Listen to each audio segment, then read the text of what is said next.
అడుగు పెట్టామంటే మన ఆలోచన విధానాలు ఎలా ఉన్నాయి, మనం ఎలాగైనా పట్ల కృతజ్ఞత కలిగినటువంటి వారముగా మనం ఎలా ఉండాలి, దేవుని సన్నిధానంలో మనం అడుగు పెడుతున్నప్పుడు ఆయనని ఎలాగ మనం స్తుతించాలి, ఎలాగ గణపరచాలి. ఏదో ఆదివారం పుట్ల ఒక్కరోజు మనం దేవుని సన్నిధానానికి వచ్చినంత మాత్రాన మన బ్రతుకులు మారిపోతాయి అనుకుంటే అది మన అపోహ, అది అబద్ధం. మన బ్రతుకు మారాలి అంటే మన హృదయం మారాలి. మన హృదయం మారాలంటే మన సహవాసాలు ఎవరితో ఉన్నాయో గ్రహించాలి. దేవుని వెంబడిస్తున్నటువంటి వారితో మన ప్రయాణం ఉందా ఆలోచన చేయాలి. అపోస్తలుడైనటువంటి పౌలు గారు ఆయన సేవ పరిచర్య చేయకముందు ఆయన ఎలాంటి వాడో తెలుసా? హింసకుడు, దూషకుడు, హానికరుడైనటువంటి వారు. సంఘంలో ఉన్నటువంటి స్త్రీలను అది ఎవరైనా సరే తీసుకుని వచ్చి నిర్దాక్షిణ్యంగా చంపేసేవాడు. అలాంటి వ్యక్తి ఎలా మారగలిగినాడు? అంత కఠినముగా ఉన్నటువంటి వ్యక్తి తన హృదయం కదిలించబడడానికి కారణం ఏంటి? ఆయన మారడమే కాకుండా అనేక మందిని దేవుని వైపు నడిపించి, ఒక స్త్రీ ఎలా బ్రతకాలో, ఒక పురుషుడు ఎలా బ్రతకాలో, ఒక యవ్వనస్తురాలు ఎలా బ్రతకాలో నేర్పించాడు. అనేకమైన సంఘాలు స్థాపించాడు ఆయన. అలాంటి వ్యక్తి గురించి మనం తెలుసుకుంటున్నప్పుడు శరీరం ఒకటి ఇక్కడ ఉండి ఆత్మ ఎక్కడో సంచారం చేస్తూ ఉంటే మనకు అర్థం కాదు ఇలాంటి మాటలు. శ్రద్ధ కలిగి మనసు పెట్టి మనం వింటేనే ఇష్టం కలగాలి మన దేవుని వాక్యాన్ని వినటానికి. అది ఎలాగా? లోక సంబంధంగా మీకు కొన్ని చెప్తాను. ఇప్పుడు ఏదన్నా ఒక సినిమా రిలీజ్ అయింది అనుకోండి, ఏం చేస్తారు? వారం నుండే ప్లానింగ్ ఉంటుంది. ఎలాగ వెళ్ళాలా, ఎలాగ చేయాలా, ఎవరినోని ఎండ పెట్టుకుని పోవాలా, ఎలాగని ఆసక్తి, ఒక ఇష్టం. అలాంటి ఇష్టాన్ని దేవుని సన్నిధానంలోకి రావడానికి ఎందుకు లేదు? ఆలోచన చేశారు ఎప్పుడైనా? సంఘంలో స్త్రీలే ఎక్కువ కనిపిస్తారు, పురుషులు ఎందుకు తక్కువ కనిపిస్తారు? ఆలోచన చేశారు ఎప్పుడైనా? ఇలాంటి మాటలకు సంబంధించినటువంటివి అనేకమైన వాటిని మీ ముందు నేను ఉంచుతాను. శ్రద్ధగా వినడానికి ప్రయత్నం చేయాలి. ప్రేమ కూర్చున్నటువంటి వారి మీరంతా చూడండి. సౌలు తన జీవితంలో ఎన్నో ఇప్పుడున్నటువంటి క్రైస్తవాన్ని హింసించేవారు, దూషించేవారు ఉన్నారు కదా. నన్ను అడిగితే ఇది పెద్ద హింసించడమే కాదు, భయపడిపోతున్నాం దీనికే. దీనికంటే ఎక్కువగా హింసించి చంపేసినటువంటి వాడు సౌలు. ఆయనకు ఏ విధంగా దేవుడు దర్శనమిచ్చి దమస్కు పట్టణం మీదుగా వెళుతున్నప్పుడు తాను కలిగినటువంటి ఒక్క అనుభవాన్ని ఎన్ని చోట్ల రాయించాడో తెలుసా? ఒకసారి చూడండి, అపోస్తలుల కార్యములు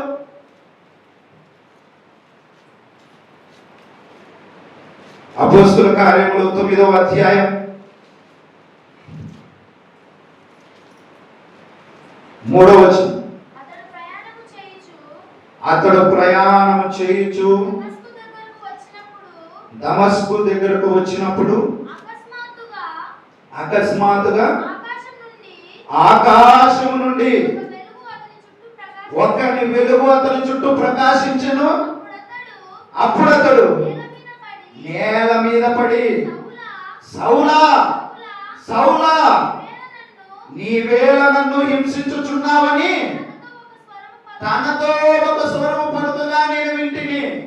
ఇదే మాట ఎన్ని చోట్ల రాయించాడో తెలుసా? ఇదే మాటను అపోస్తలుడైనటువంటి పౌలు ఈ అపోస్తల కార్యంలోనే లూకా గారి ద్వారా రాయించాడు 2-3 చోట్ల ఇదే సందర్భాన్ని. ఎందుకు అన్నిసార్లు రాయించాడు? అదే అపొస్తలుల కార్యములు 22వ అధ్యాయము 6వ వచనం నుండి 10వ వచనం వరకు ఉంటుంది. అదే అపొస్తలుల కార్యములు 26వ అధ్యాయం 12 నుండి 18 వరకు. ఎందుకు ఇదే మాట నొక్కి ఎన్నిసార్లు మాట్లాడారు? ఎందుకో తెలుసా? తన జీవితాన్ని మార్చినటువంటి వాడు ఆ ప్రభువు కనుక, మనకందరికీ అర్థం అవ్వాలి కనుక. ఇంతమంది దైవజనుల ద్వారా మనం ఎన్నోసార్లు వింటాం, మన జీవితాలు ఎందుకు మారుతున్నాయి? ఆలోచన చేశారు ఎప్పటికన్నా? ఒక చెడును మనము ఇష్టంగా ఆహ్వానిస్తామే కానీ మంచిని ఆహ్వానించాలంటే ఈ హృదయం ఒప్పుకోదు. ఎందుకు? దేవుని ప్రేమించడం కరువైపోయింది. లోకంలో ఉన్నటువంటి బంధాలు బాంధవ్యాల మధ్య నలిగిపోతున్నాం మనం. మన కొడుకును మన కూతురును ప్రేమించినంతగా మన ప్రభువును మనము ప్రేమిస్తున్నామా? ఈ రాత్రికాల సమయంలో మన హృదయాన్ని ఒకసారి పరీక్షణ చేసుకున్నాం. తన మొదటి ప్రయాణం మారిన మరుక్షణము తను చేసినటువంటి ప్రయాణం అపొస్తలుల కార్యములు 13వ అధ్యాయం 14వ వచనంలో చదివితే అంతికొయ, సైప్రసు, పిసిదియా, అంతియోకియా, ఇకోనియా, లుస్త్రా, డెరెప్ప ఇలాంటి సంఘాలన్నిటినీ ఊర్లన్నిటినీ తిరిగాడు ఆయన. తిరిగి ఏం చేశాడు తెలుసా? మరణించినటువంటి యేసుక్రీస్తు గురించి ఎలుగెత్తి ప్రకటించాడు ఆయన. మరి మనం ఏం చేస్తున్నాం? ఆ ప్రభు మనకందరికి ఇచ్చాడు అవకాశం ఆయన గురించి ప్రకటించడానికి. దానికి అర్హత నీకేం కావాలి? ఎంఏలు బీఈడీలు అవసరం లేదు. నువ్వు ఇంజనీరింగ్ చేయాల్సిన పని అంతకన్నా లేదు. కష్టపడి ఏదో నువ్వు చదవాలన్నటువంటి ఆలోచన కూడా లేదు. నువ్వు దేవుని గురించి ప్రకటించాలంటే ఏం కావాలో తెలుసా? మారు మనస్సు. బాప్తిస్మం దానికి అర్హత. మరి బాప్తిస్మం తీసుకొని కూడా దేవుని సన్నిధానానికి వస్తున్నా, ఏదో నామకా క్రైస్తవుడిలాగా మనం వస్తున్నామేమో, మన హృదయాన్ని పరీక్షణ చేసుకున్నాం. పౌలు గారు పొందినటువంటి శ్రమ ఒక్క మాటలో చెప్పాడు ఆయన. చూడండి, అపొస్తలుడైనటువంటి పౌలు 14వ అధ్యాయం 22వ వచనం.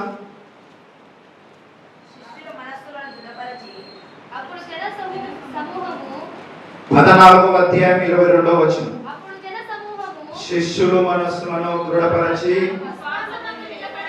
విశ్వాసమందు నిలకడగా ఉండవలనని అనేక శ్రమలను అనుభవించి మనము దేవుని రాజ్యంలో ప్రవేశింపవలనని హెచ్చరించడం. ఏం చేశాడైనా? దేవుని గురించి తెలుసుకొని నువ్వు నా దగ్గరికి రా, ఇదిగో ఈ సేవ చేస్తూ మనకు డబ్బులు సంపాదించుకోవచ్చు అని చెప్పాడా? ఈ సేవ ద్వారా మనం ఎంతో లాభం పొందొచ్చు అని చెప్పాడు ఆయన. ఇదే మాట మార్కు సువార్త 16వ అధ్యాయంలో ఉంటది. శిష్యులుగా అనేక మందిని తయారు చేసి దేవుని వైపు నడిపించమని. చదవడం ఒకసారి ఆ మాట కూడా. మార్కు సువార్త చివరి అధ్యాయంలో అతి ప్రియమైన వాళ్ళ ఏమంట? మీరు సర్వలోకమునకు వెళ్ళి సర్వ సృష్టికి సువార్త ప్రకటించుడి. మరి మనం చేస్తున్నామా ప్రియమైన వాళ్ళ ఆ కార్యక్రమం? ఆ పనిని మనం చేస్తున్నామా? బాప్తిసం తీసుకొని ఊరుగా కాలయాపన చేస్తున్నాం. బాప్తిసం తీసుకున్నంత మాత్రం పరలోకం వస్తుందంటే అది మన వెర్రితనం. గుర్తుపెట్టుకోనండి, దానికి తగినటువంటి ఫలితం ఖచ్చితంగా ఉండాలి. అలాగైతే ఈ దేశంలో ఉన్నటువంటి ప్రధాని కూడా తీసుకుంటాడు బాప్తిసం, పరలోకం వస్తుందంటే ఊరికనే. ఏం చేయాలి? నువ్వు అనేక మందిని శిష్యులుగా తయారు చేయాలి. దేవుని వైపు నడిపించాలా? దేవుని వైపు నడిపించడం అంటే అంత సులువా? కష్టం. మనసును మార్చడం అంటే అంత ఈజీనా? చాలా కష్టం. మనిషిని చంపడమైనా ఈజీనే, గొడవ పడడమైనా ఈజీనే, ఏమైనా చేయగలము. కానీ మారు మనసు కదిలించేలా మాటల ద్వారా కానీ నీ ప్రవర్తన ద్వారా మార్చగలే ఆ ధైర్యం ఉందా మనకు? ఆలోచన చేయని ప్రేమ అంత ఆశమాశగా చేయాలి. అపోస్తలుడైనటువంటి పౌలు దాదాపుగా ఆయన 15,000 కిలోమీటర్లు కాలినడకన వెళ్ళాడంటే ఆయన. ఎన్ని వేల కిలోమీటర్లు? 15,000 కిలోమీటర్లు. అప్పుడు కార్లు లేవు, బైక్స్ లేవు. మరి ఎలా చేశాడు అంత సువార్త? ఇష్టంతో. ఇష్టాన్ని కూడా ఆయన కష్టం అనుకోరా. మరి అపోస్తలుడైనటువంటి పౌలు అంత నిందించి అంత అవమానపరుస్తున్నాడే, మనం బాధపడుతున్నాం. వాళ్ళు ఏంది ఇలా మాట్లాడుతున్నారు, ఈ గవర్నమెంట్ ఏంది ఇలా వచ్చి ఇలా చేస్తున్నారు, అనేక మందిని ఏంది ఇలాగైపోతుంది, క్రైస్తవ మీద ఎందుకు ఈ పోరాటం అని బాధపడుతున్నారు. మనను పరీక్షించడానికే. గుర్తుపెట్టుకోనండి, వీళ్ళు నిలకడగా ఉండగలరా లేరా, పారిపోయే వారిగా ఉంటారా, నా సువార్తను ఎలిగెట్టి ప్రకటిస్తారా లేదా అని పరీక్ష. శ్రమలు తగినంతగానే ఆయన మనకు పెడతాడు. భరించలేని శ్రమలు మనకి ఇవ్వడం పెరిగిన వాళ్ళు గుర్తుపెట్టుకోండి. మాట ప్రభు అయిన యేసును నమ్ముడి అని ప్రకటిస్తూ ఎలుగెత్తి మాట్లాడుతున్నటువంటి మాట చూడండి. అపోస్తలుల కార్యములు 16వ అధ్యాయం 31వ వచనం. అందుకు వారు అంతా ఏమంట? ప్రభువైన యేసునందు విశ్వాసం ఉంచుము, అప్పుడు నీవును నీ ఇంటి వారును రక్షణ పొందుదురని చెప్పినటువంటి మాట ఏం చేయాలంట? విశ్వాసం, నిరీక్షణ. అవి మనకు ఊరికనే వచ్చేస్తాయా? ఏదో ఒక గంట సేపు దేవుని సన్నిధానంలో కూర్చొని బయటికి వెళ్ళిపోతే అయిపోతుందా? మన హృదయం కదిలించబడాల విన్నటువంటి వాక్యాన్ని బట్టి. ఎన్నోసార్లు వాక్యం వినటం దైవజనుని ద్వారా. ఎందుకు మన బ్రతుకులు మారటం లేదు? మన దేవుడు లెక్క అడిగే దేవుడు. ప్రేమ వాళ్ళ గుర్తుపెట్టుకున్నాను, ప్రతిదీ లెక్క అడుగుతాడు ఆయన. మన నోటి ద్వారా కూడా దుర్భాషలు ఆడామనుకోండి, ఎందుకు నువ్వు అలాంటి మాటలు మాట్లాడావు నువ్వు అని లెక్క అడిగే దేవుడు మన దేవుడు. తెలుసా? నిన్ను నీ కుటుంబ సభ్యులు నిన్ను క్షమించేసేమో, మా వాడులే మా రక్త సంబంధికులేని. ఆయన క్షమించేవాడు కాదు, సమానమైనటువంటి శిక్షణ వేసేవాడు ఆయన. తప్పు చేసావా లెక్క అడుగుతాడు. తీర్పు దినములో నిలవబెట్టి నువ్వు ఇది చేసావా, తినాలి, నువ్వు ఎందుకు మారలేదు? పలానా దైవజనుడు నీ ఊరికి వచ్చి నీకు బోధిస్తాడు. అలాగే నీ దైవజనుడి ద్వారా నువ్వు ఎన్నోసార్లు విన్నావు, ఎందుకు నీ మనసు మారలేదు అడుగుతాడు ఆయన. మరి మనము మారి దేవుని వైపు నడిచేవారముగా ఉన్నాము. మనము ఆయన చేసినటువంటి పరిచర్య ఈ అపోస్తలుల గారి గురించి ఎందుకు చెబుతున్నానంటే, అంత దుర్మార్గుడే మారిపోయాడు. మరి మనం ఎందుకు మారడంలా? ఎలాగ హింసించాడో తెలుసా? చంపేశాడైనా. స్టెఫను గారిని రాళ్లతో కొట్టుతూ చంపుతుంటే చూడండి అసలు ఆ సిచ్యువేషన్ ఎలా ఉంటుందో. అపోస్తలుల కార్యములు 7వ అధ్యాయం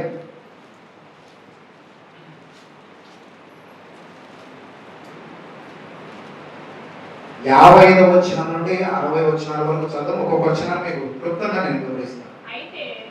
అయితే అతడు పరిశుద్ధాత్మతో నిండుకొనిన వాడై ఆకాశము వైపు తేరు చూచి దేవుని మహిమను,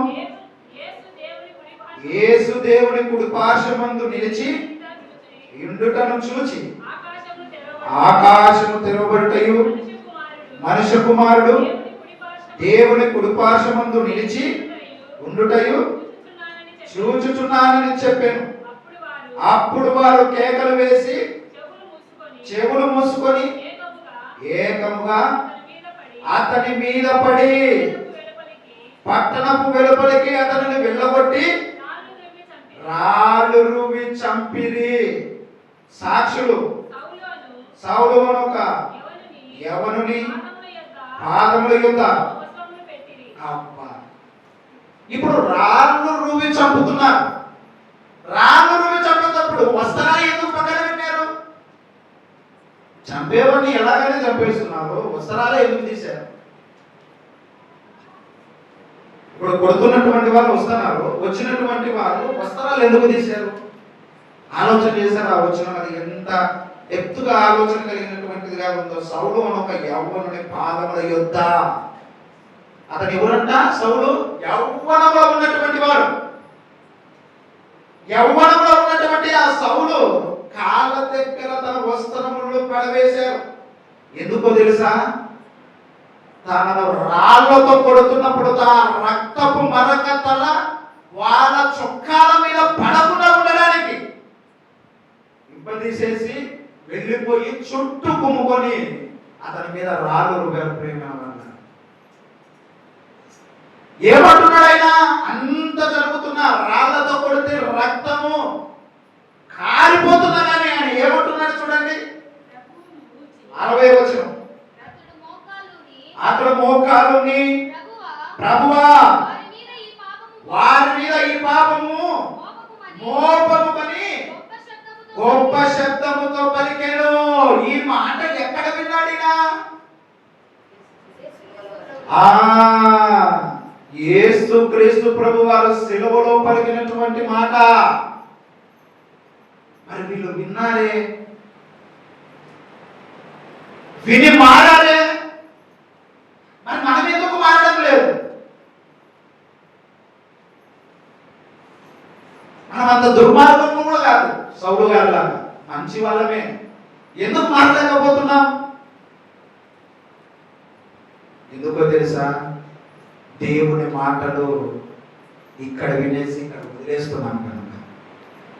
హృదయంలో భద్రపరచుకోవడంలా విత్తబడినటువంటి వాక్యము మంచి నేలను పడేట్టు ఉన్నాయి, చెడు నేల పడేట్టు ఉన్నాయి, రాతి నేలను పడేట్టు ఉన్నాయి. మరి నువ్వు ఏ కోవకు చెందిన వాడు, ఏ కోవకు చెందిన దాను? ఈ మాట అక్కడ విన్నాడు కనుకనే ఎవరన్నా రాళ్ళతో కొడుతున్నప్పుడు ఆ మాట అనగలరా? ఆ ధైర్యము, ఆ తెగింపు రావాలంటే ఊరిక వస్తుందా? అది దేవునిలో నడిపించబడితే తప్ప, ఆయనను నీ హృదయంలో ఆహ్వానిస్తే తప్ప నీకు ఆ తెగింపు రాదు. ప్రేమ వల్ల పక్కలో ఎవరైనా ఒక దెబ్బ కొడితే నువ్వు ఓర్చుకుంటావా? తిరిగి కొట్టేంత వరకు నిద్ర రాదు. రాత్రి మనకు కొట్టాల్సిందే ఖచ్చితంగా. మరి ఆ ఓర్పు నీకు రావాలంటే ఒక చెప్ప కొట్టినా మనం చెప్ప చూపించాలన్నటువంటి మార్గంలో మన ప్రభు మనకు నేర్పించాడు. అంత ఓర్పు మనకు రావాలంటే వస్తుందా? రాళ్ళతో కొడుతున్నారు. ఆ బట్టల మీద ఎక్కడ పడుతుందో ఆ బట్టలు ఇప్పి మరీ కొట్టారు చుట్టూ ఆ స్టెఫెన్ గారిని. కానీ వాళ్ళని ఒక పల్లెతో మాట అనలేదు. ఇలాంటి మాటలు మనం వింటున్నప్పుడు మన హృదయం ఎందుకు చెల్లించటం లేదు? రాతి గుండె అయిపోయింది మన హృదయం. ఎందుకు? ఈ లోకములో దీనికి అలవాటు పడిపోయింది ఈ దేహం. ఇదే నిజమైన బ్రతుకు అనుకుంటున్నావు నువ్వు. ఇది నిజమైన బ్రతుకు కాదు. నిజమైన బ్రతుకు ఎక్కడుందో తెలుసా? మరణించిన తరువాత పరలోకంలో ఉంది. దేవదూతలు, ఆ పరలోకపు తండ్రి, తన కుమారుడు యేసుక్రీస్తు ప్రభువు వారు, పరిశుద్ధాత్ముడు ఆ పరలోకంలో ఉండి దృశ్యమైన వాటిని అదృశ్యమైన వాటిని కలగజేసినటువంటి వారి మధ్యలో మనం ఉంటే ఎలా ఉంటుందో ఆలోచన చేయండి. అంత సునాయాసంగా రాదు నీకు. ప్రభు మార్గం ఎలా ఉంటది? ఇరుకు మార్గం. విశాల మార్గంలోనికి అందరికి పోయేవాళ్ళే. ఇరుకు మార్గంలో వచ్చి చూడండి, అర్థమవుతుంది ఆయన గుండెల్లో వేదన, బాధ. నీ భర్త నిన్ను ప్రేమించాలన్నా, నీ భార్య నిన్ను ప్రేమించాలన్నా ప్రేమించాలో తెలుసా? దేవుణ్ణి ప్రేమించు. నీ పిల్లలు నీ మాట వినాలని నువ్వు ఎవరిని ప్రేమించాలో తెలుసా? ఆ ప్రభువుని ప్రేమించు. ఇది మనం చెయ్యం. మనం అదొక్కటే చెయ్యం, మిగతావన్నీ చేస్తున్నాం. ఎవరిని ప్రేమించాలో తెలియదు, మన ప్రేమను ఎవరికి పంచాలో తెలియదు. అందుకే మన జీవితాలు ఇలా అయిపోయాం. ప్రేమైన వల్ల కుటుంబాలలో కలవరాలు ఎందుకు వస్తే ఊరుకైనా రావు. దేవుని మాటలు లేకపోతే, దేవుని ఆలోచన మనలో లేకపోతే కుటుంబాల్లో చల్లా చెదురైపోయాయి. భర్త ఒక మాట ఏదన్నా అంటే కన్నా భార్య ఎలా ఒదిగి ఉండాలో ఈ బైబిల్ చెప్తుంది. ఒక యవనస్తుడు త్రోవ తప్పిపోకుండా ఎలాగ బ్రతకాలో ఈ బైబిల్ నేర్పిస్తుంది నీకు. అది చదవమా. ఈ భూమి మీద సమస్తమైనటువంటి వ్యర్థం వ్యర్థం వ్యర్థం అన్నటువంటి ఆ పౌల మాట మన చెవులో ఎక్కడమలా.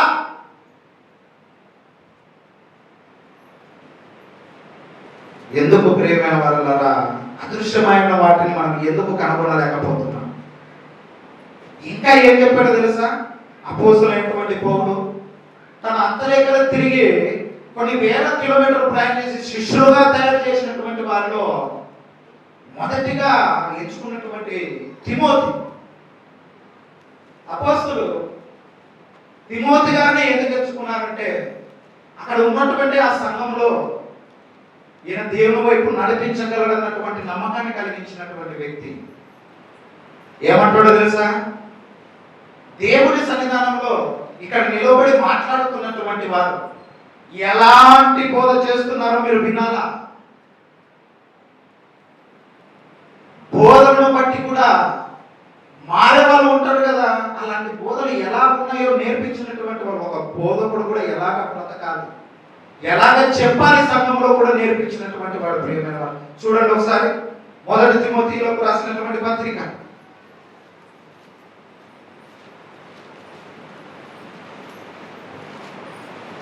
మొదటి తిమోతిలోకి రాసినటువంటి పత్రిక 1వ అధ్యాయము 3వ వచనం. నేను మాసిదోనియాకు వెళ్ళుచుండగా సత్యమునకు భిన్నమైన బోధ చేయవద్దనియు కల్పనా కథలను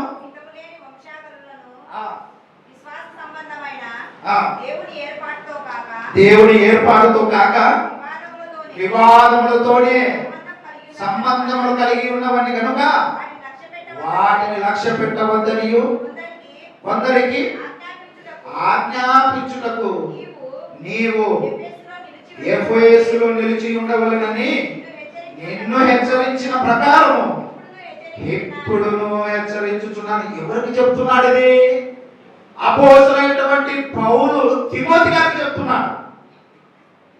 ఇదిగో సంఘంలో దుర్బోధలు ఎక్కువైపోయారు, జాగ్రత్త తిమోతి, హెచ్చరించు, ప్రతి ఒక్కటి వాళ్ళకు నేర్పించు. సంఘము చెల్లా చెదురవ్వకుండా కాపాడే బాధ్యత నీకు అప్పచెప్తున్నాను. సంఘాలలో కల్లోలాలు పుట్టించే వాళ్ళు ఉంటారు, జాగ్రత్త. దానికి భిన్నంగా దేవునికి ఇష్టకరంగా బోధిస్తున్నావా, లేదా నోటికి వచ్చింది ఏది పడితే అది మాట్లాడుతున్నారా? గ్రహించు తిమోతి. ఎందుకో తెలుసా? ఇవన్నీ ఆల్రెడీ తిమోతి గారు అపోస్తలుడైనటువంటి పౌలు గారు అనుభవించినట్టువే. వాటినన్నింటినీ హెచ్చరించి తిమోతికి చెప్తున్నాడు. ఇంకా చూడండి, అదే 1వ తిమోతిలోకి 4వ అధ్యాయం 1వ వచనం. అయితే కడవరి దినములలో అబద్ధికుల వేషధారణ వలన మోసపరచు ఆత్మల యందును దయ్యముల బోధల యందును లక్ష్యముంచి విశ్వాస భ్రష్టులు వగుదురని ఆత్మ తేటగా చెప్పుచున్నాడు తిమోతి. అబద్ధ ప్రవక్తలు వస్తారు. నువ్వు ఎలా కనుగొంటావు అబద్ధ ప్రవర్తనలు వచ్చారా? నిజమైన దేవుని కూర్చున్నటువంటి బోధ చెప్తున్నా నువ్వు ఎలా కనుగొంటావు? ఏదో గంట సేపు కూర్చొని వెళ్ళిపోతానని కనుగొంటావా? దేవుని మాట నీ హృదయంలో ఉంటే తప్ప నువ్వు కనుగొనలేవు. ఆ బోధనను కనుగొనాలంటే, అది అబద్ధమైన బోధ నిజమైన బోధ అనేది తెలియాలంటే ఆయనను నీ హృదయంలోనికి ఆహ్వానిస్తే తెలుస్తుంది. అప్పుడు నువ్వు ఎలాగ మాట్లాడాలి, ఎలాగ ప్రవర్తించాలి, ఎలాగ కుటుంబాన్ని కూడా నడిపించుకోవాలో నీకు తెలుస్తుంది. ఆ ఒక్క పని మనం చేయడం లేదు ప్రేమైన వల్ల. కనుగొనే వారముగా ఉందాం. ఇంకా ఏమొస్తుంది తెలుసా? అంత్య దినాలలో ఇవన్నీ మనకు తిమోతి గారు ఆ కాలము జరుగుతూ చెబుతూ వచ్చినటువంటి మాటలు చూడండి. ఇంకా 2వ తిమోతిలోకి రాసినటువంటి పత్రిక 2వ తిమోతిలకు 3వ అధ్యాయం 1వ వచనం, అంత్య దినములలో అపాయకరమైన కాలములు వచ్చునని తెలుసుకొనుము. ఏమంట? అంత్య దినాలు వస్తాయి, అపాయకరమైనటువంటి కాలాలు వస్తాయి, తెలుసుకొనండి. ఏలైనగా మనుషులు స్వార్థ ప్రియులు, ధనాపేక్షులు, బింకములాడువారు, అహంకారులు, దూషకులు, తల్లిదండ్రులకు అవిధేయులు, కృతజ్ఞత లేని అపవిత్రులు. మీకు ఈ మాటలు చదువుతుంటే ఎలా కనిపిస్తున్నాయి? ఈ క్యారెక్టర్స్ అన్ని మన ముందు తిరుగుతూ ఉంటాయి తెలుసా? గ్రహించారా ఎప్పుడైనా? ధనాపేక్షలు లేరా మన చుట్టూ? ధనాన్ని ప్రేమించేవారు లేరా? డబ్బుకున్న విలువ మనిషికి ఉందండి ఈ కాలంలో.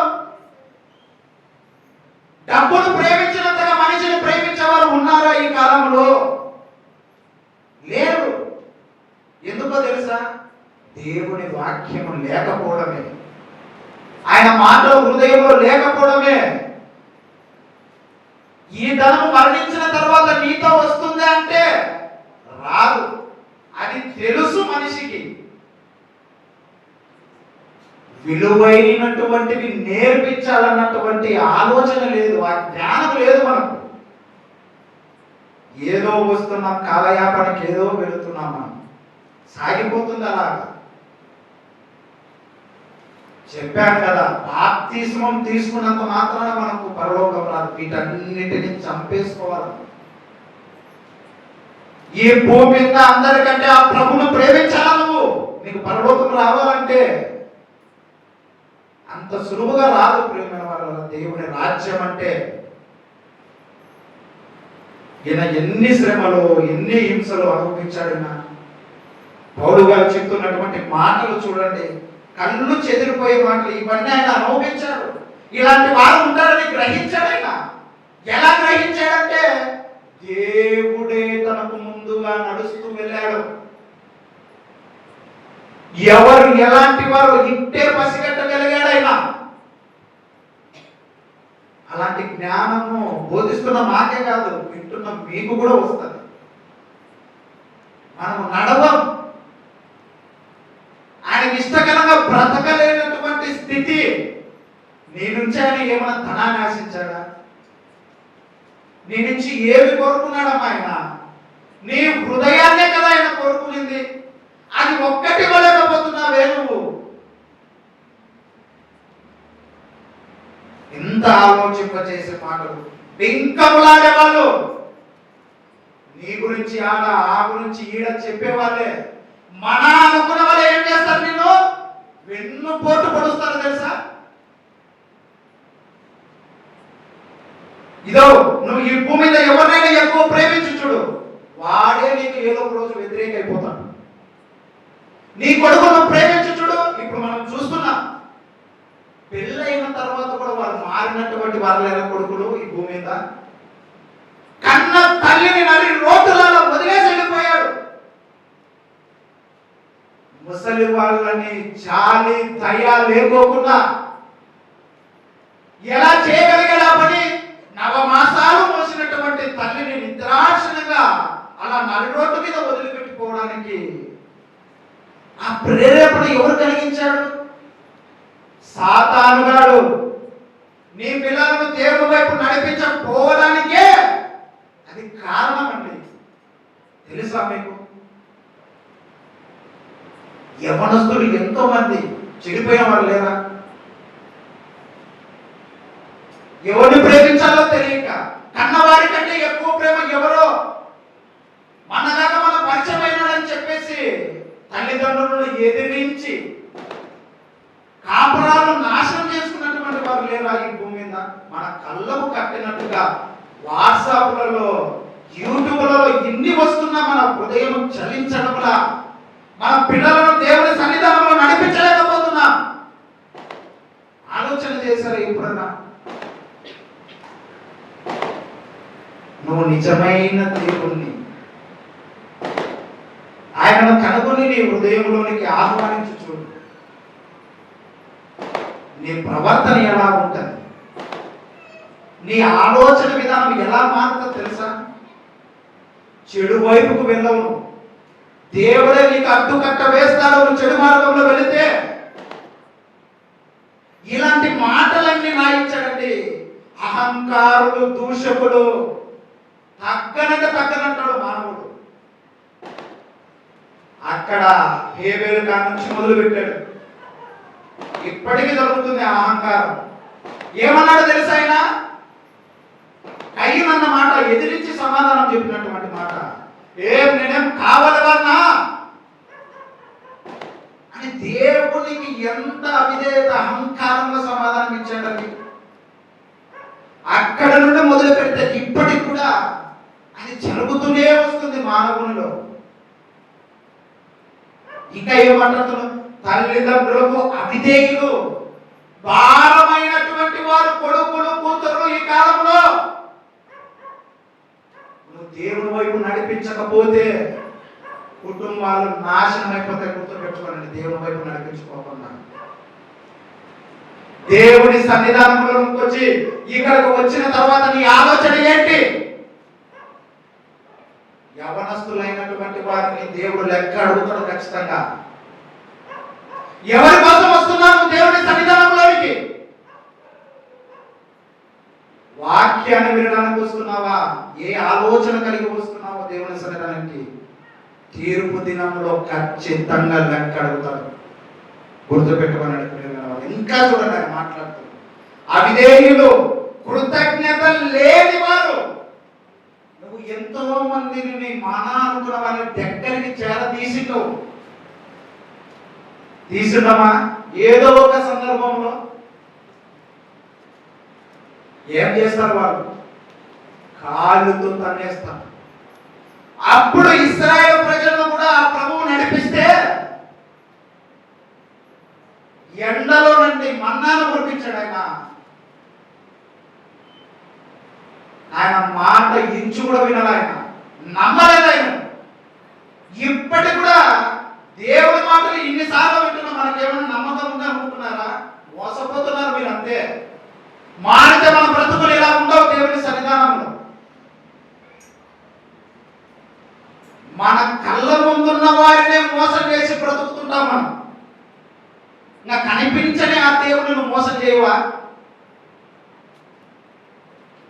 కనిపించే వారినే నువ్వు మోసం చేస్తున్నావు. కనిపించే వారిని నీకు ప్రేమించడమే రాదే. కనిపించని ఆ దేవుని నువ్వు ఎలా ప్రేమిస్తావు?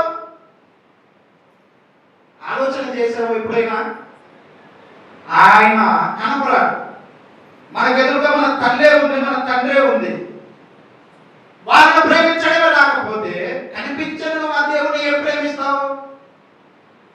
యవ్వనస్తులైనటువంటి వారు మిమ్మల్ని అందరిని అడుగుతాడే. తిమోతి ఊరిక రాయించలేదండి ఈ బైబిల్లో. కదిలింప చేసేలాగా స్త్రీల గురించి కూడా రాయించాడు, యవ్వనస్తుల గురించి రాయించాడు, వృద్ధుల గురించి రాయించాడు. వృద్ధులు కూడా ఎలాంటి వారు తయారైపోయారు తెలుసా? ముసలమ్మ ముచ్చట్లు పెట్టుకుని కాలయాపన చేస్తున్నారు. బైబిల్ చదవమ్మా అంటే ఏమంటారు తెలుసు? నాకు అక్షరాలు కనపడవు నాయన. అదే పింఛన్ డబ్బులు ఇవ్వడానికి పో, ఏది 200 తక్కువ వచ్చినదే. ఇది 500 నోటు కాదు, ఇది 100 నోటు. ఇది ఆడడుగుతాము. దేవుని సన్నిధానానికి వచ్చేసరికి అక్షరాలు కనపరావు. ధనాన్ని అక్కడ చూసేసరికి అక్కడ ఏమొస్తుంది? సర్వం కనిపిస్తాయి. ఉంటారు నీ చుట్టూ, నీ మనవల్లో, నీ పిల్లలు ఎవరో ఆయన దేవుని వాక్యం పెట్టిరా, ఆ వాక్యం విని నేను నేర్చుకోవాలరా అని అడిగినటువంటి ముసలమ్మ వాళ్ళు ఉన్నారా? దాని గురించి కూడా చెప్తున్నాడు తెలుసా ఆయన. ముసలమ్మ ముచ్చట్లు పెట్టుకొని దేవునికి అవిధేయంగా బ్రతుకుతున్నారు వారు కూడా. చెప్పు తిమోతి సంఘంలో ఇలాంటి వాళ్ళందరూ ఉన్నారు అని. ఇంకా ఏం చెప్తున్నాడు? అనురాగరహితులు, అతి ద్వేషులు, అపవాదులు, క్రూరులు, సజ్జన ద్వేషులు, ద్రోహులు, మూర్ఖులు. ఎంత మూర్ఖులం అంటే మనము నిజమైన దేవుడు మన ముందు ఉన్న ఈ వాక్యము ద్వారా చెబుతున్నా కనుగొనలేనంత మూర్ఖులం.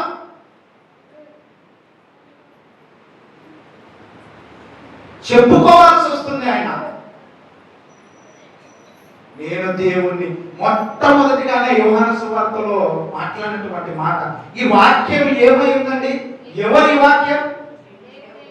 దేవుడి వాక్యాన్ని నువ్వు ఎప్పుడు ఆదివారం ఒకసారి దుమ్మలా వదిలించేసి దేవుడి సన్నిధానంలోకి తీసుకుని వస్తావు. బైబిల్ రోజు ఒక అధ్యాయంలో ఒక వచనాన్ని చదువుతున్నావు అనుకో. ఇవన్నీ అడగడనుకుంటున్నారా ప్రభు? నువ్వు పని చేసుకుంటూ కూడా దేవుడు నువ్వు కనపరుస్తున్నారు కదా, చూస్తారా? ఇక చూడండి, ఆ యోహాను రాసినటువంటి మొట్టమొదటి పత్రిక 1వ అధ్యాయం 1వ వచనం చదవండి. యోహాను సువార్త. ఆదియందు వాక్యం ఉండెను, వాక్యం ఎక్కడ ఉంది? దేవుని యొద్ద ఉంది. ఆ వాక్యం ఏమైంది? అది ఇది ఎవరు? దేవుని వాక్యం. దేవుడై ఉన్నారు. మరి దీన్ని నువ్వు ఎలా చూస్తున్నావు? ఒక ఆదివారం పూట మటుకే దేవుని సన్నిధానంలోనికి తీసుకొని వస్తున్నావు. మిగతా టైం ఏమవుతుంది? మరలా నువ్వేమంటావు? నాకు పరలోక రాజ్యం కావాలని వస్తారా? ఇలాగ ఆలోచన లేకోకుండా కొంతమంది ఎలా ఉంటారు తెలుసా? యవనస్తులు, ఇద్దరు యవనస్తులు ఆరుగురు కూర్చొని చదివినటువంటి వారే, ఉద్యోగం కోసం అప్లై చేసినటువంటి వారే. ఒకరేమో 24 గంటలు కూర్చొని చదువుతున్నటువంటి వారు ఉన్నారు. ఇంకొకరు ఎవరున్నారు తెలుసా? అదే 24 గంటలు ప్రార్థన చేసుకుంటున్నటువంటి వారిద్దరిలో ఎవరికి ఇస్తారు దేవుడు ఉద్యోగం? ఎవరికి ఇస్తారు? ప్రార్థన చేసినటువంటి వారికి ఇవ్వడైనా. ఎవరికి ఇస్తాడైనా? కష్టపడినటువంటి వారికి ఇస్తాడైనా. అందుకే మనం వాక్యాన్ని వినాల. ఎందుకో తెలుసా? ఆదాము ఏం చెప్పాడైనా? నువ్వు నాకు ప్రార్థన చేసుకుంటూ కూర్చొని ప్రార్థన చేస్తుంటూ అన్ని నేను తీసుకొచ్చి ఇస్తా అన్నాడా? ఏమన్నాడైనా? నువ్వు కష్టపడాలా, దున్నాలా, దాని నుంచి వచ్చినటువంటి నువ్వు తినాలా. అలాగనే దేవుడు కష్టానికి తగినటువంటి ఫలితాన్ని ఇచ్చేవాడైనా. దేవుని హృదయము కనుగొనడం అంటే ఈజీ కాదు, చాలా కష్టం అండి. ఆయన హృదయాన్ని కనుగొనాలంటే దేవుని వాక్యంలో నడిపించబడాలా. మన పిల్లలకు చిన్నతనం నుంచి వాళ్ళకి నేర్పించుకుంటూ రావాలి. దేవునిలో వాక్యాన్ని ప్రకటించే వారు కూడా. చూడండి ఆ మాట 2వ తిమోతిలో రాసినటువంటి పత్రిక 4వ అధ్యాయం 2వ వచనం. వాక్యమును ప్రకటించుము, సమయమందును అసమయమందును ప్రయాసపడము, సంపూర్ణమైన దీర్ఘశాంతంతో ఉపదేశించుచు ఖండించు. అది ఇవి చేస్తున్నాము మనము. సంఘంలో వింటున్నటువంటి వారు మీరే కాదు, మీరు వెళ్ళి కూడా ఇంట్లో చెప్పవలసినటువంటి పనులు అవి. సంఘంలో విన్న తర్వాత ఇక్కడ విని చాలని మనకు ఉన్నటువంటి ఒక బుద్ధి ఏంటో తెలుసా? నేనే బాగుపడాలా, నేనే వెళ్ళాలా. ఇక్కడ కూడా స్వార్థమే. ఎవరు వెళ్ళకూడదు. ఉద్యోగం నాకే రావాలి. పొర్రపాటున రాకోకుండా అదుట వెతుకు వచ్చిందనుకో, ఇంకా రాత్రి నిద్రేలాగా. ఇది మనం దేవుడి సన్నిధానంకి వచ్చి నేర్చుకుంటున్నది. దానిని బట్టి నీకేమర్థమో తెలుసా? నువ్వు కష్టపడలేదు కనుక నీకు రాదా. నువ్వు కష్టపడకోకుండా నువ్వు 24 గంటలు ప్రార్థన చేసుకుంటూ కూర్చుంటే నీకు ఇస్తాననుకుంటున్నావా దేవుడు ఉద్యోగం? నువ్వు కష్టపడు, ప్రార్థన చేయి, తగినటువంటి ఫలితాన్ని పొందుకుంటావు. అది ఎవరైనా సరే. అందుకే దేవుని వాక్యం మన హృదయంలో నాటపడాలి. ఇంకా మనతో మాట్లాడుతున్నటువంటి మాటలు ఎన్నో ఉన్నాయి ఈ బైబిల్లో. చూడండి, ఇందాక ముసలి గురించి చెప్పాను కదా, అది మళ్ళీ ఒకసారి జ్ఞాపకం చేసుకుంటాం. 4వ అధ్యాయం 1 తిమోతి 4వ అధ్యాయం 7వ వచనం. 1వ తిమోతిలకు 4వ అధ్యాయం 7వ వచనం. అపవిత్రములైన ముసలమ్మ ముచ్చట్లను విసర్జించి దేవభక్తి విషయంలో నీకు నీవే సాధనము చేసుకో. ఏం చేయాలి? నువ్వు వయసు అయిపోయింది, ఏంది పరిస్థితి? నీకు నువ్వే సాధనం చేసుకోవాలా, నీకు నువ్వే అడగాల, నీకు నువ్వే దేవుని వెతకాలను. కూర్చొని ఊరిక దారుణ పెట్టలు ఎవరో పని మీద పోతుంటే ఇక్కడ పిలుచుకొని కూర్చొని ఊరిక కాలయాపన మాటలు కాదు ఆ ప్రభువు కావాల్సింది. నీ మనలో ఏం చేస్తున్నాడు? ప్రార్థన చేసాడా లేదా? రే నాయనా, ఒక అధ్యాయం ఏదో ఇది చదివి వినిపించాలా, నాకు దేవుని వాక్యాన్ని నేను వినాలని ఆశ ఉందిరా, దేవుని వైపు నడవాలని ఆశ ఉంది నాయన అని ఎవరన్నా అడిగినటువంటి వారు ఉన్నారు. ప్రేమ వాళ్ళని ఆలోచన చేయండి. నిజమైన తండ్రి, నిజమైన తల్లి తనకి ఇష్టమైన కుమారుని గద్దించు రీతిగా మిమ్మల్ని గద్దిస్తుంది వాక్యం. మరి వినేవారంగా ఉన్నామా? ఇంకా చూడండి, ప్రసంగి గ్రంథము 12వ అధ్యాయం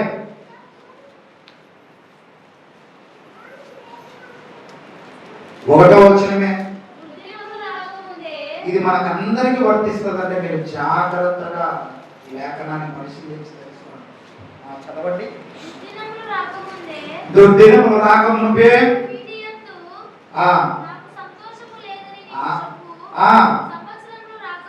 చాలా ఏమంట, యవ్వనములో ఉన్నప్పుడు ఇష్టానుసారంగా తిరిగేస్తాము. దుర్దినాలు వస్తాయి. ఏ విధంగా వస్తాయి? నువ్వు మంచంలో పడుకొని ఉండిపోతావు. నోరు తెరిచి పిలవడానికి కూడా నీకు నోరు రాదు. యవ్వన వయసు ఉంది కదా అని నా ఇష్టం వచ్చినట్టు తిరుగుతాను, నా తల్లిదండ్రులలో కన్ను కప్పించి నా ఇష్టం వచ్చినట్టు తిరుగుతానంటే ఒప్పుకోడైనా. ఆ యవ్వనంలో ఉన్నప్పుడు నువ్వు ఆయన కొరకు ఎలా బ్రతికావు? దేవుని సన్నిధానంలో ఉన్నప్పుడు ఎలాగ జీవించావు? ఆ దుర్దినాలు రాకపోతే నువ్వు కనుగొను. నువ్వు మంచంలో పడుకున్నప్పుడు నీకు అప్పుడు గుర్తొస్తాయి ఈ మాటలన్నీ, చెప్పినటువంటి మాటలన్నీ.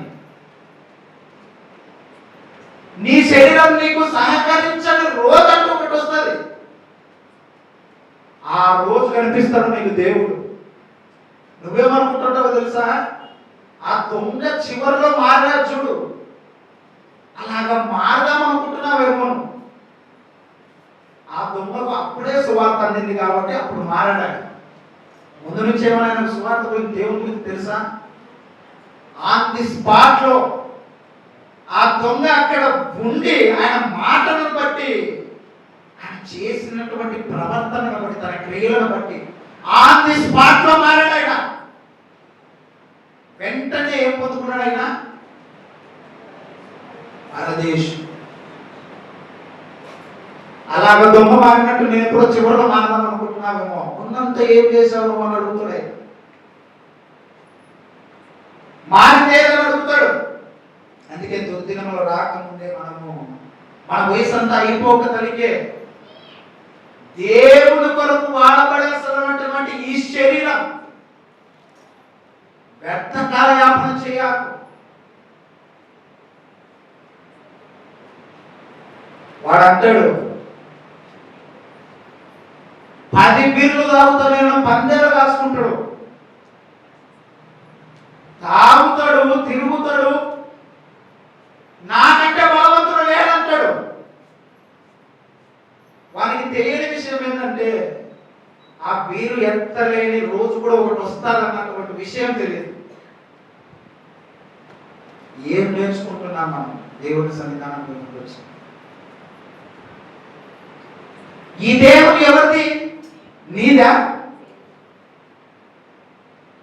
గర్భములో నిన్ను రూపింపబడక మునిపే ఆయన నిన్ను ఎన్నుకున్నాడు. ఈ దేహంతో నువ్వు దేవుని తప్ప ఎవరిని కనపరిచినా ఒప్పుకోడు. ఏం ఆలోచన చేస్తుంది మన హృదయం? ఆయనను కనపరచమంటున్నట్టు ఈ శరీరంతో ఆయనను కనపరచకపోకుండా దేనికోసమో వెంపలాడుతుంది ఈ శరీరం. అందుకే దుర్దినాలు రాకముందే జాగ్రత్త కలిగి ఉండు.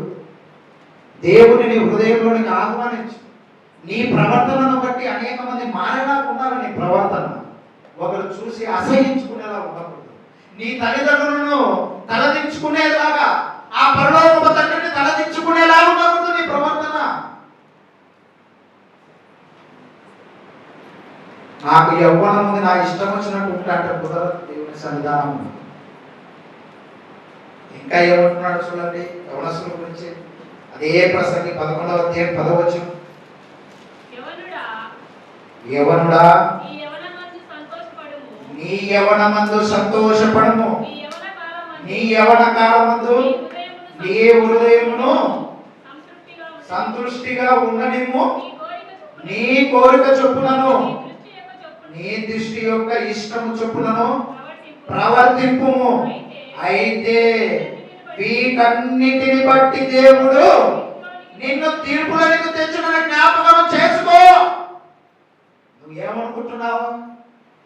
కళ్ళతో చూసినంత కావాలంటున్నావు, మంచిదే. కళ్ళతో నచ్చినంత కావాలనుకుంటున్నావు, మంచిదే.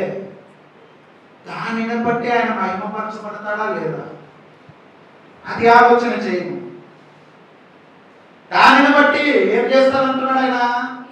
తీర్పు తీర్చేవాడిగా ఉంటాడు ఆయన. అర్థమవుతుందా?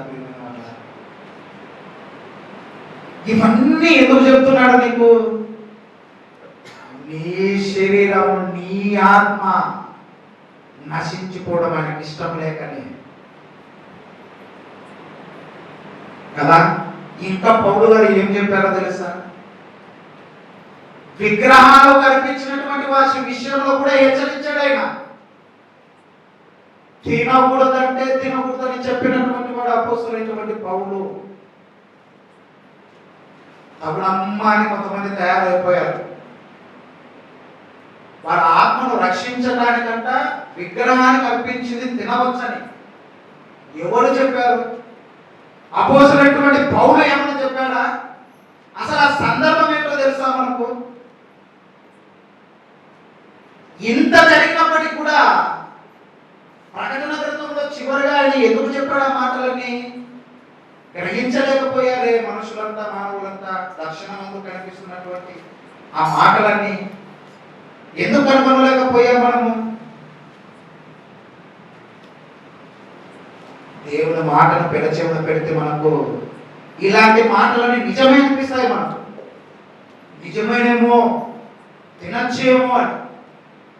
ఇవన్నీ అపోస్తలుడైనటువంటి పౌలు గారు అప్పుడు చెబుతూ జరిగినటువంటి సందర్భం ప్రేమైన వాళ్ళ ఇవన్నీ ఇష్టమైనటువంటి ఇలాంటి మాటలు ఎన్నో ఉన్నాయి. వృద్ధుల గురించి, స్త్రీల గురించి, ముసలి వాళ్ళ గురించి, యవ్వనస్తుల గురించి. ఇవన్నీ ఎందుకు హెచ్చరించాలో తెలుసా? ఆయన మనమందరం నశించిపోవడం ఆయనకి ఇష్టం లేదు. ఆయన కొరకు బ్రతకవలసినటువంటి ఈ బ్రతుకు ఎక్కడ ఆయనకు అయిష్టంగా బ్రతికి నిత్యాగ్నిలో మన శరీరం ఎక్కడ కాలబడుతుందనే భయముతోనే. మన దేవుడు ఎలాంటి వాడో తెలుసా? ప్రతిదీ తెలుసా ఆయనకు. అసలు కయ్యేను హేబేలు చంపినటువంటి విషయం ఆయనకు తెలియదట. తెలుసు అని ఎందుకు అడిగాడు? ఏమి చెప్తాడో వినాలని. ఇప్పుడు అమ్మ ఆదాము గారు తప్పు చేసిన విషయం ఆయనకు తెలీదా? తెలుసు. ఎందుకు అడిగాడు? ఎక్కడున్నారు మీరు అని. నువ్వు ఏం చెప్తావో వినాలని. ఇది మన దేవుడు అంటే. అంత ఆశమాషగా చూడకండి. ఆ దేవుని గురించి నువ్వు తెలుసుకుంటున్నప్పుడు బాబు జాగ్రత్త కలిగి ఉండాలి. మనుషులు ఎలాంటి వాళ్ళని చెప్తుందో తెలుసా? ఆది కాండంలోనే చెప్పాడు అన్నమాట. ఒకసారి చూడండి, మనుషులు మనకు ఎలాంటి వాళ్ళని ముందే చెప్తుందో అపోస్తలుడైనటువంటి పౌలు అక్కడ కూడా చెప్పాడు. ఆది కాండంలో మొట్టగా మనకు చెప్తున్నటువంటి మాట, ఆది కాండము 6వ అధ్యాయం 5వ వచనము 6వ వచనం.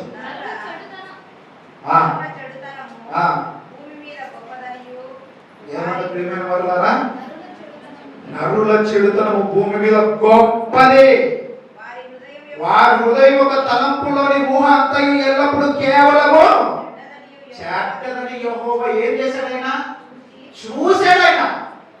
చూసి కింద ఏమంటున్నాడు? ఇంకా తాను భూమి మీద నరులను చేసినందుకు యెహోవా సంతాపము నొంది తన హృదయములో నొచ్చుకొనెను.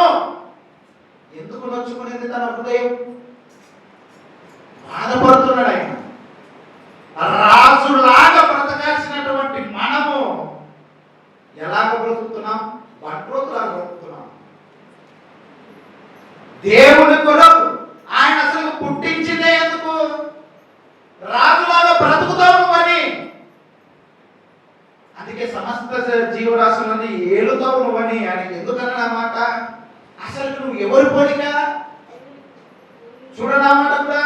ఆదికాండం 1:26వ వచనం, దేవుడు మన స్వరూపమందు మన పోలిక చొప్పున నరులను చేయుదామని ఎవరెవరు మాట్లాడుకుంటున్నారు? తండ్రి, కుమారుడు, పరిశుద్ధాత్మను చర్చించుకుంటున్నారు. అక్కడ మన పోలిక చేస్తాం. రాజులాగా బ్రతుకుతాడు అనుకున్నారు. చెడుతనాన్ని విసర్జించి దేవుని వైపు నడుస్తారనుకున్నారు. కనుగొనలేకపోయారు. బానిసలా బ్రతుకుతున్నాం మనం. పౌరుషంగా బ్రతకడంలా మనం. అందుకే ఈ 400 ఆదికాండం మొదలుకొని మలాకి వరకు 430 సంవత్సరాల పైచిలికే ఆయన ఎందుకు రాలే యేసు ప్రభు? ఆలోచన చేశారు ఎప్పుడైనా? ఎందుకు రాలే? అప్పుడు మళ్ళా 400 సంవత్సరాల తరువాత ఎందుకు వచ్చినాడు?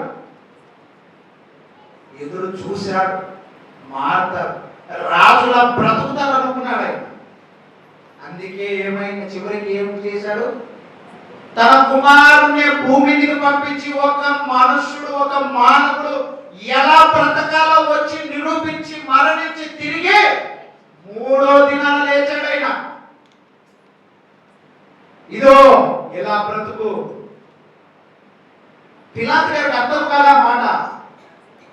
నువ్వు రాజువా అనేసరికి నేను రాజునే అన్నాడు. వీళ్ళు ఏమనుకున్నారు? ఎక్కడ వెళ్తారో ఏమో ఆయన ఈ రాష్ట్రాన్ని అనుకున్నాడు. ఈ భూమి మీదకి వచ్చినాడు, మా పదవులన్నీ పోతాయి, ఇంకా నా రాజుని ముందే ప్రకటించుకుంటున్నాడు అనుకున్నాడు ఆయన. తిరిగే సమాధానం ఏం చెప్పాడు ఆయన? యేసు ప్రభు, నా రాజ్యము ఈ లోక సంబంధమైనది కాదు, పరలోక సంబంధమైనది. ఒకవేళ నేను రాజునైతే నా చుట్టూ జనాలు ఉండాలి కదా. ఎమ్మెల్యేకు ఉన్నట్టు 100 మంది జనాలు ఏమన్నా ఉన్నారు ఆయనకు? ఒక్కరంటే ఒక్కరు లేరు. అయ్యా నువ్వు అన్నట్టు నేను రాజునే, కానీ నా రాజ్యం ఈ సంబంధమైనది కాదు, పరలోక సంబంధమైనది. ఒకవేళ ఈ లోక సంబంధమైన రాజ్యం అయితే మరి నా చుట్టూ ఏది? మనుషులు ఏది? ఎవరు లేరు చూడయ్యా అని ఆయన మాట్లాడుతున్నటువంటి మాట కనువిప్పు కలిగజేశారు. మనం ఎంత దుర్మార్గులం అంటే ఇప్పుడు కూడా ప్రభు మన మధ్యలో ఉన్నాడనుకో ఏమంటామో తెలుసా? సిలువ వేయి, సిలువ వేయి, సిలువ వేయి, మాకు వద్దు ఈయన అనే దుర్మార్గులమా కాదంటారా? నిజంగానే ఆ ప్రభు నీ నుంచి ఏమి కోరుకోలేదమ్మా. నీ యథార్థపు జీవితాన్ని, నీతిగా బ్రతికే బ్రతుకును, నీ పిల్లల కంటే ఆయన ఎక్కువ నువ్వు ప్రేమిస్తావని ఆయన నేను ఇంకా నువ్వు బ్రతికి ఉన్న ప్రాణాలతో ఉన్నావంటే ఎవరి కృప? దేవుని కృప. ఆవి వంటి జీవితాలు మనవి. ఎప్పుడు ఆరిపోతామో తెలియదు మనం. జాగ్రత్త ప్రేమ వల్ల సువార్తను ప్రకటిస్తున్నటువంటి వారు ఈ కాలంలో అపోస్తులైనటువంటి పౌలులాగా సువార్త చేసేవారు ఉన్నారా అండి? ఏమిస్తావు? నేను వస్తే 10,000 ఇస్తావా, 20,000 ఇస్తావా అని అడిగేవారు లేరా? సంఘాలలో గొడవలు ఎందుకు వస్తాయి? డబ్బు. అందుకే అపోస్తులు అనేది ఆయన అవి విసర్జించండి అయ్యా మీరు. ఫస్ట్ సంఘంలో కానీ ఉంటున్నటువంటి ప్రజలలో మనుషులైనా కానీ వాటికంటే ఎక్కువ నన్ను ప్రేమించమని అడుగుతున్నాడు ఆయన. ఉచితమైన సువార్తను ప్రకటించేవారు ఉన్నారా? అసలు అపోస్తులైనటువంటి పౌలుకు ఎలాంటి సువార్త కావాలో చూడండి ఒకసారి. 1 కొరింథీయులకు 1వ అధ్యాయం 9వ అధ్యాయము 15వ వచనం. 15వ వచనం 16. నేను సువార్తను ప్రకటించుచున్నాను. నేనైతే 9వ అధ్యాయము 1వ కొరింథీ 9వ అధ్యాయము 15వ వచనం చదవమ్మా. నేనైతే వీటిలో దేనినైనాను వినియోగించుకొనలేదు. మీరు నా ఎడల ఇలాగు జరపవలనని ఈ సంగతులను రాయను లేదు. ఎవడైనను నా అతిశయమును నిరర్థకము చేయుట కంటే అబ్బా ఏమంటున్నాడండి? నాకు మరణమే మేలు. ఇక చూడండి, ఇంకా నేను సువార్తను ప్రకటించుచున్నాను. నాకు ఏమి అతిశయం ఏమి లేదు. సువార్తను ప్రకటింపవలసిన భారము అతి ప్రియమైన వాళ్ళ సువార్త భారము ప్రకటింపవలనటువంటి ఆయన మీద మోపబడి ఉన్నది. ఇంకా అయ్యో నేను సువార్తను ప్రకటింపకపోయిన ఎడల నాకు శ్రమ. నేను ఇష్టపడి చేసిన ఎడల నాకు జీతము దొరుకును. ఇష్టపడకపోయినను గృహ నిర్వాహకత్వం నాకు అప్పగింపబడెను. ఇప్పుడు చూడండి 18వ వచనంలో, అయితే నాకు జీతమేమి? నేను సువార్తను ప్రకటించుచున్నప్పుడు సువార్త యందు నాకున్న అధికారమును పూర్ణముగా వినియోగపరచుకోకుండా సువార్తను ఉచితముగా ప్రకటించుటయే నా జీతము.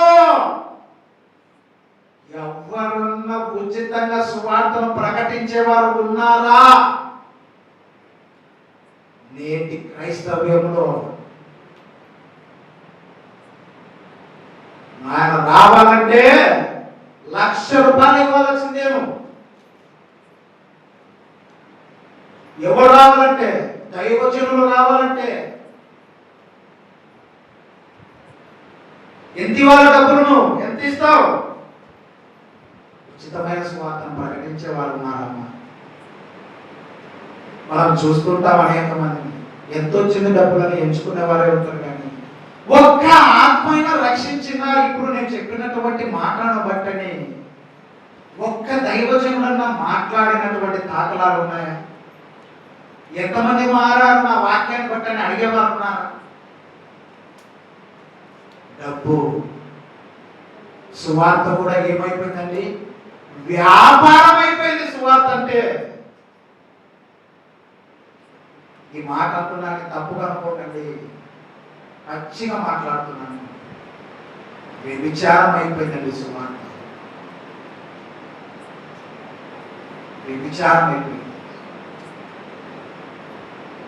ఎంత ఇస్తావు నైట్కు అని అడిగే ఈ దైవుడు ఏమంటున్నాను తెలుసా?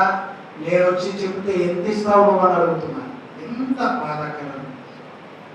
ఆ ప్రభు ఎంత బాధపడుతుంటాడు. ఏమి నేర్చుకుంటుంది నేను క్రైస్తవ్యం? ఏం ఆలోచన చేస్తుంది? ఉచితమైన సువార్తను కదా నువ్వు ప్రకటించాలా? అదే కదా నీ జీతం. ప్రేమపూర్వకంగా ఇవ్వడం మానేసి అది కాదు వాళ్ళకి కావాల్సింది. వాళ్ళు నోటుకు వచ్చినటువంటి అంకె చెప్పేస్తారు. ఆ అంకెను వివాదం. నేటి క్రైస్తవం అలా తయారైపోయిందండి. త్వరగానే ముగిస్తాను, కొన్ని మాటలు చెప్పి త్వరగానే ముగిస్తాను. ఇలాంటివన్నీ మన మధ్యలో ఉంటే ఎలా ఉంటుంది? ఆ తండ్రి ఎంత ఆవేదన చెందుతుంటాడు. ఈ తెగింపు ఎవరికైనా ఉందా? ఇలాగ ప్రకటించాలి నేనని ఏమీ ఆశించుకోకుండా కేవలం దేవుడి ప్రేమే చాలు నాకు, ఆయన ఇచ్చిన దాంతోనే నేను తింటా అనే వాళ్ళు ఉన్నారా? ఏలియాకు ఎవరండి ఆహారం పంపించిన అన్నం లేకపోతే తినడానికి? అది కాంతితో తన రొట్టెలు పంపించినాడు ఆయన. మరి నిన్ను పోషించలేడా? నువ్వు వారికంటే శ్రేష్టమైన వాడు అని అంటున్నాడు ఆయన. పిచ్చుకల కంటే వాటినే నేను పోషిస్తాను. నిన్ను పోషించడం ఒక లెక్క నాకు. ఏం చేయడం వల్ల? నువ్వు నన్ను వెంబడించడం వల్ల, నన్ను ప్రేమించడం వల్ల. బోధిస్తున్నటువంటి వారిలో కూడా ధనాపేక్ష పెరిగిపోయింది. నాకు బాధ అవుతుంటుంది ఇవన్నీ విన్నప్పుడు, తిన్నప్పుడు. వచ్చి దేవుని మాటలు ప్రకటించడానికి డబ్బులు ఇవ్వాలి. మీటింగ్స్ బేడ పెడుతున్నటువంటి వారి సంగతి చెప్తున్నాను. ఉచితంగా ప్రకటించాలన్నటువంటి ఆలోచన ఉందా? ఈ పోసినటువంటి పౌరుడు ఈ మాట మాట్లాడదని ఏమంటున్నా తెలుసా? తెగించి మరొక మాట చూడండి. 2వ కొరింథీయులకు 2వ అధ్యాయం 15వ వచనమా చూడండి ఒకసారి. కావున ఇట్టి సంగతులు చాలిన వాడెవడు? మేము దేవుని వాక్యమును కలిపి చెరిపెడు అనేకుల వలె ఉండక నిష్కపాఠ్యము గలవారమును దేవుని వలన నియమింపబడిన వారమై ఉండి క్రీస్తునందు దేవుని యొద్ద బోధించుచున్నాము. ఇంకా ప్రకటన గ్రంథం 22వ అధ్యాయం 17వ వచనం చూడండి.